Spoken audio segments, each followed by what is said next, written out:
Bapak dan Ibu Fasilitator, mari kita bahas jawaban Bapak dan Ibu. Pertanyaan yang sama pernah ditanyakan pada forum semacam ini. Setelah jawaban dikumpulkan, ternyata jawabannya sangat variatif.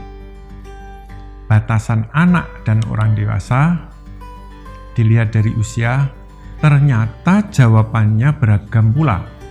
Ada yang menyebut mulai usia 16 tahun, ada juga yang menyebut mulai usia 30 tahun. Jadi sangat beragam. Demikian pula jika ditinjau dari perubahan fisik. Perubahan fisik menunjukkan jawaban yang ada juga beragam. Misalnya untuk pria ada yang membuat setelah balik, ada yang menyebut setelah tumbuh kumis, dan lain-lain. Sedangkan untuk perempuan ditandai dengan dimulainya peristiwa haid, pertumbuhan tubuh atau lainnya. Jawaban beragam juga ditemukan untuk memberikan batasan anak dan orang dewasa ditinjau dari pendidikan, peraturan perundangan, dan kultur setempat. Tentunya dengan berbagai alasan yang berbeda pula. Dengan demikian, kita dapat simpulkan bahwa tidak ada garis pembatas yang jelas, terutama dalam masyarakat modern yang memberikan indikasi kapan seseorang atau pribadi dinyatakan menjadi orang dewasa.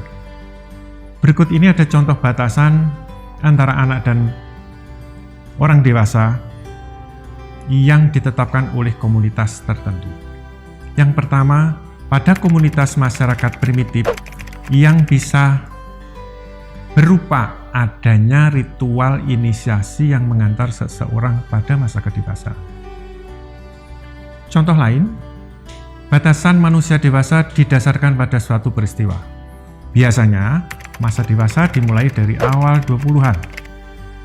Maksudnya awal usia 20, yang ditandai dengan beberapa peristiwa, penanda, dan berlanjut sampai akhir hidup.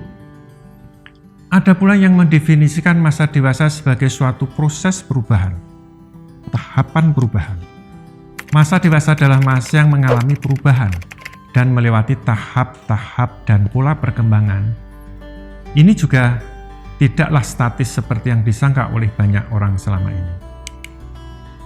Bapak dan Ibu, dalam beberapa bulan ke depan, para fasilitator akan berperan sebagai fasilitator bagi orang dewasa, bukan anak-anak. Oleh karena itu, agar tugas sebagai fasilitator berhasil, maka kita perlu mempelajari karakteristik manusia dewasa. Mari kita pelajari nanti pada subbagian ketiga. Untuk itu, mari kita akhiri subbahasan yang kedua ini.